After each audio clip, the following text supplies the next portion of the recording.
Buenas noches a todos, son las 7:53 de la noche de hoy, lunes 6 de septiembre del año 2021. Mi nombre es John Torres y este es el resumen de las noticias económicas del día de hoy. Saludo a los que me están escuchando en vivo en Radio Dato Economía, a los que escuchan el podcast en todas las plataformas, Google Podcast, Apple Podcast, YouTube, bueno, Spotify, en las plataformas donde me encuentran. Bueno, entonces hoy no hay musiquita porque es que hay cosas represadas, porque el viernes no hice programa y traté de que fuera, lo hiciera el fin de semana, pero no pude.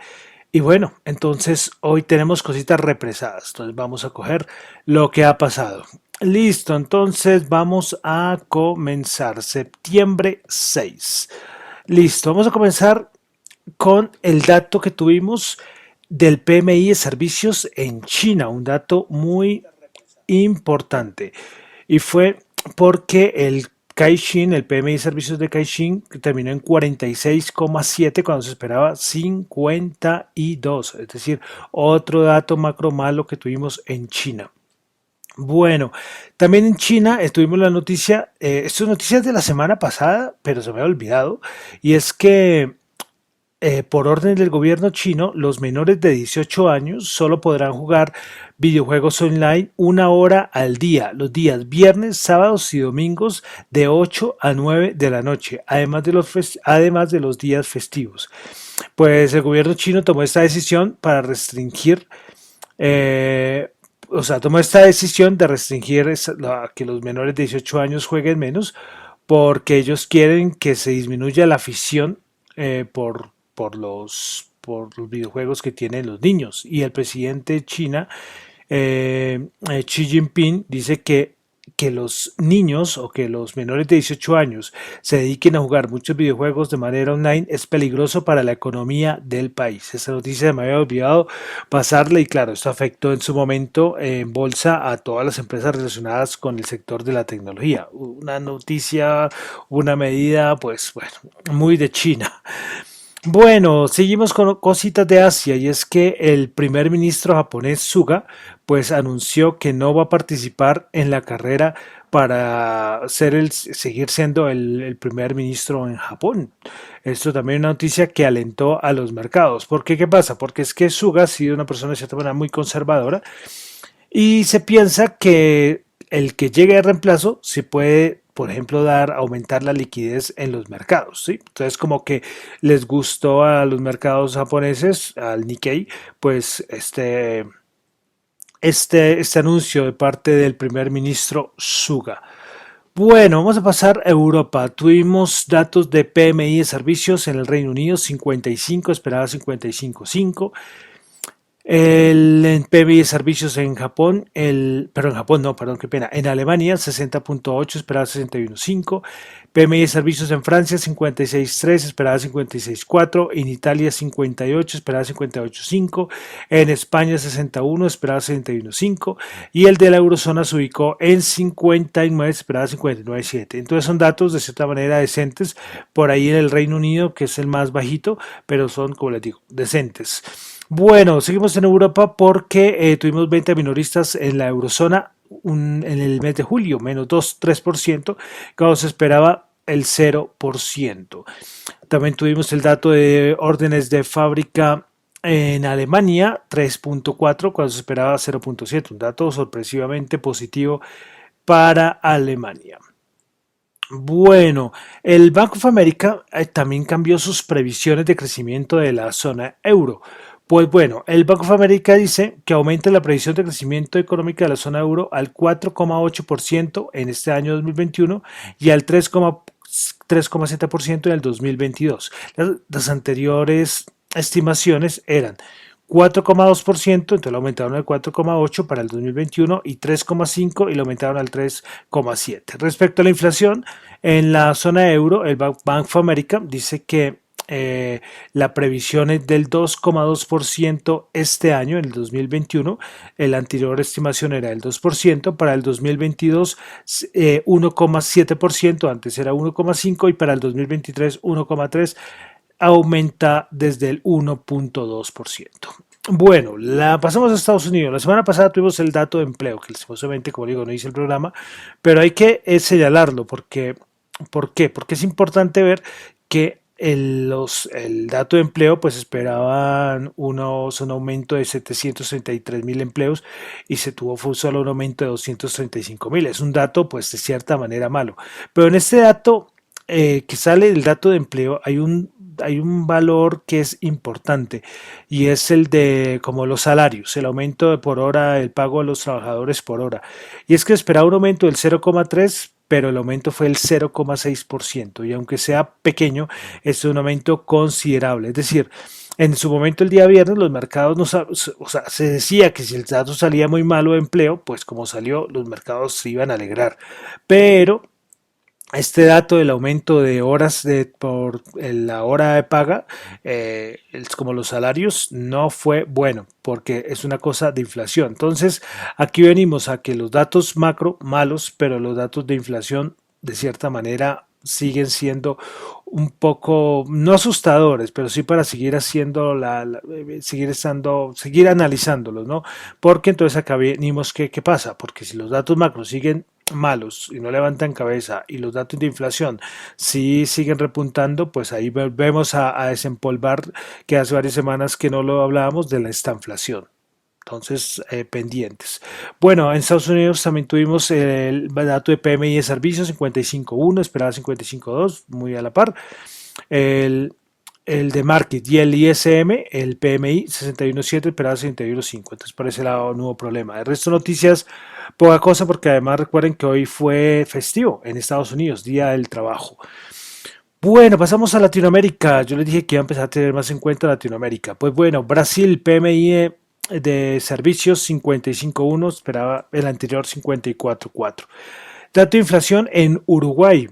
Pues el IPC de agosto del 2021 en Uruguay registró una variación mensual del 0,85. Eso quiere decir que el acumulado del año se ubica en 6.1%. Y de una vez entramos a Colombia y comenzamos también con dato de inflación. Pues bueno, en Colombia, para agosto del 2021, la variación mensual del índice de precios del consumidor fue el 0,45, pero entonces la variación anual ya se ubica en 4,4%, ya en niveles que el Banco de la República está en el tope, está en el límite de las estimaciones, por ejemplo, del Banco de la República, 4,4%.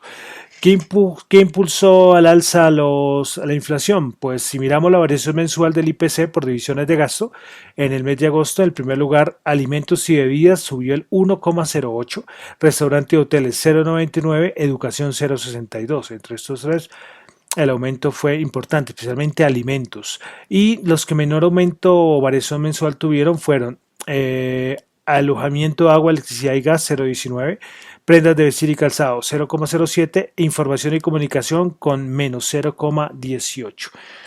La variación mensual del IPC por dominio gráfico, las ciudades o regiones donde más aumentó fue, en primer lugar, Santa Marta 0,93, Sincelejo 0,92, Cúcuta 0,84. Recordemos que el promedio fue 0,45. Bogotá se ubicó en 0,39 y las de menor fue Tunja 0,23, Ibagué 0,22 y Pasto 0,18. Entonces es importante este dato de inflación aquí en Colombia. Bueno, continuamos aquí más cositas de Colombia, pues es que hoy se anunció que Colombia se convertirá en el primer gobierno de Latinoamérica en vender bonos verdes en el mercado local en una oferta inicial que iniciará este mismo mes de septiembre. Pues Colombia ofrecerá al menos 500.000 millones, es decir, 132 millones de dólares en títulos con vencimiento a 10 años. La fecha aproximada será como creo que es el 29 de septiembre. Pues bueno, también dependiendo de la demanda, pues se tiene que van a ser al menos 500.000, pero el gobierno podría vender hasta 750.000 millones. Vale aclarar una cosa. Chile ha vendido deuda verde, es decir, estos bonos verdes al extranjero desde el 2019, pero esta es la primera vez que un gobierno, es decir, que aquí el gobierno colombiano ofrecerá a la región, ofrecerá a la región, no, ofrecerá estos bonos al mercado local. Bueno, continuamos. Otro datico de Colombia es que la producción de café en Colombia para agosto de este año fue de 915.000 sacos de 60 kilogramos, es decir, 16% menos frente al 1,1 millón de sacos del pasado mes de agosto del año 2020. Bueno, entonces vamos a entrar a los mercados, pero ustedes ya saben qué pasa cuando es festivo. Recuerden que hoy estuvo cerrado, es decir, no tenemos, o hay futuros, operan los futuros, pero no tenemos ni iguales, ni iguales, sino ni Nasdaq, ni Dow Jones, nada. Pero recuerden que cuando es festivo, sea en Colombia o sea en Estados Unidos, le damos un vistazo a los índices europeos, que por cuestiones de tiempo, solamente en esos casos especiales, pues podemos mirarlos, o si no, imagínense, se me alargaría mucho más. Bueno, entonces vamos a mirar cómo cerraron los índices en Europa. El IBEX 35 de España subió el 0,2%. El DAX alemán subió el 0,9%. El DAX alemán antes eran 30 valores y ahora pasaron a ser 40 desde hoy. Ya son 40 valores. Ya no es el DAX 30, sino el DAX 40. Entonces el DAX alemán subió el 0,9%. El FTSE de Londres 0,6%. El CAC francés 0,8%. Y el Eurostock 50 subió el 1,05%. Vamos ahora a la bolsa de valores de Colombia. El MSCI Colcap bajó 0,00%, se mantuvo en los 1.327. El Colcap, bueno, principales ganadores de la bolsa de valores de Colombia: el Cóndor subió el 1,7%, Villas ordinaria 1,3% y Caracol 0,5%. Avianca bajó el 10,3%, con Concreto bajó el 5,8% y Celsia 2%. Lo de Avianca es interesante, ¿no? Ya no sé cuánto ha caído desde la semana pasada, ha caído bastante, con más del 20%, creería yo. Bueno, de Avianca ya se ha hablado mucho. Bueno, ya mañana volverá Wall Street y podremos ahí hablar, pero nada, o sea, créame que la reflexión creo que va a ser la misma de los últimos días o semanas, ¿sí? O sea, poca cosa añadiremos mañana. Bueno, el oro, 1826 bajó 4, WTI 788 bajó 0,3, el Brent 725 subió 0,1 dólares el barril. Bueno, el oro 1826 bajó 4, nunca comienzo con el oro. Bitcoin 52.661 subió 869. Vamos a mirar en cuánto está el Bitcoin en este momento. El Bitcoin está en 52.533, es decir, como 100 dolaritos por debajo. Bueno, ¿qué es lo importante a nivel de criptos? Pues bueno, primero Binance, que recuerden que Binance es el exchange más centralizado, más importante del mundo, pues está planificando lanzar una IPO, es decir, una Initial Public Offering, una oferta inicial de acciones para su filial de Estados Unidos. Recuerden que Estados Unidos es diferente, el Binance US es diferente al Binance.com que casi utilizamos en todo el mundo. Pues esto dice, según lo que informó Binance, podría ocurrir por el año 2024. ¿Y de qué depende que Binance saque su oferta inicial de acciones? Pues dependerá del crecimiento que tenga Binance en los próximos 3 años. Entonces podría ser competencia, por ejemplo, para Coinbase, por ejemplo. Bueno, y lo más importante es lo de que ya en unas horas, en menos de 4 horas, ya 4 o 5 horas, pues El Salvador aprobará su ley que coloca el Bitcoin como moneda legal vigente. Entonces esto va a ser la noticia del día de mañana y una cosa de cierta manera histórica. Histórica. Ya se anunció que El Salvador compró 200 Bitcoins porque son los que tienen que empezar a comercializar y pues espera comprar mucho más. Entonces veremos a ver cómo va con el experimento, con esto del Bitcoin en El Salvador. Listo, bueno, y para terminar, dólar, tasa repetitiva del mercado 3.790 no cambió porque recuerden que hoy fue festivo en Estados Unidos, entonces esto no cambió. Listo, y ya con esto terminamos por el día de hoy el resumen de las noticias económicas. Recuerden que lo mío son solamente opiniones personales, esto no es para nada ninguna recomendación de inversión. Mi nombre es John Torres, me encuentran en Twitter en la cuenta @JohnChuy.